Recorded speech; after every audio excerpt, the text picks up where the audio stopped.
तो खबर यूपी के फर्रुखाबाद से है, जहां फर्रुखाबाद पहुंचे सपा के नेता प्रतिपक्ष माता प्रसाद पांडे सपा के जिला अध्यक्ष चंद्रपाल यादव महानगर अध्यक्ष राघव मिश्रा के साथ सपा कार्यालय पहुंचे। यहां पर सपा नेताओं ने माता प्रसाद पांडे का स्वागत किया। माता प्रसाद पांडे ने मीडिया को संबोधित करते हुए कहा कि उपचुनाव में सपा कांग्रेस गठबंधन चुनाव लड़ रहा है, सभी सीटों पर चुनाव जीतेगा। जब पूछा गया कि सपा ने सहयोगी दलों का सहारा नहीं लिया तो कहा कि और कौन था, कांग्रेस ही तो थी जिसे सीटें दे रहे थे।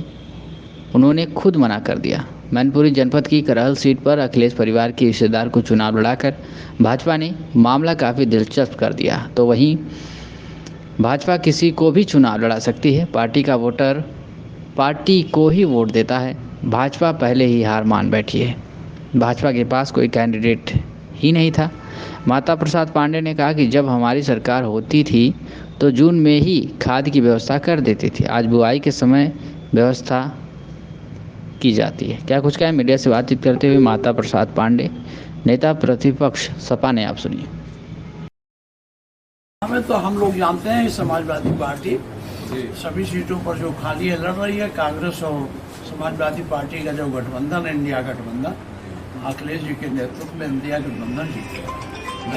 मैनपुरी करहल आप जानते हैं, उसमें समझाने की क्या जरूरत है। कहे जब किसी के घर के, देखिए पार्टी का जो वोटर है वो पार्टी को वोट देता है जी। नहीं, उन्होंने रिश्तेदार को लड़ा दिया ना। अब ये तो लड़ाना तो किसी को भी भाजपा लड़ा सकती है। इसके माने भाजपा पहले ही हार मान के बैठ गई, उसके पास कोई कैंडिडेट ही नहीं था।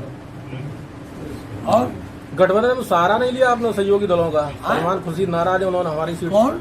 गठबंधन में सहारा नहीं लिया आपने सहयोगी दलों का। सहयोगी दलों का कोई सहयोगी दल को कांग्रेस से तो मांग रहा था, कौन सहयोगी दल यहाँ सीट पर, और कांग्रेस को सीट दे रहे थे, वो नहीं माने, नहीं लिए। उन्होंने कहा कि नहीं आप लड़िए, हम आपकी पूरी मदद करेंगे। आप तो अखबारों में प्रश्न सुने ली। आप खाद का तुम्हारे राष्ट्रीय अध्यक्ष ने भी कहा है, खाद ये दे नहीं पाए। हमारी सरकार थी उत्तर प्रदेश में तो जून में ही खाद का व्यवस्था कर दिया जाता था। ये जब बुआई का समय आता है तो खाद की व्यवस्था करते चलते हैं। चलें, धन्यवाद।